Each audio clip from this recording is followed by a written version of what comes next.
নমস্কার বন্ধুরা, আজ আমি গাঠি কচু দিয়ে একটা রেসিপি করে দেখাবো। তার জন্য নিয়ে নিয়েছি কিছুটা গাঠি কচু,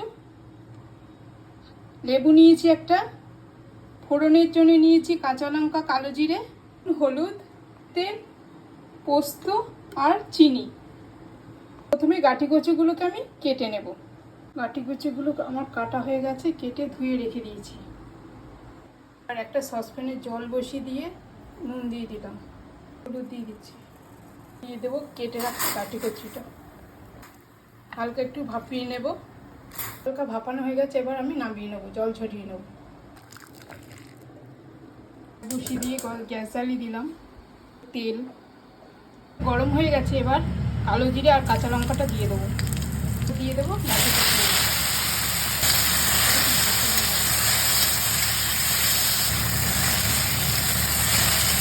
নুন, নাড়ি করে নেব। একটু চিনি, লেবুর রস দিয়ে দেবো।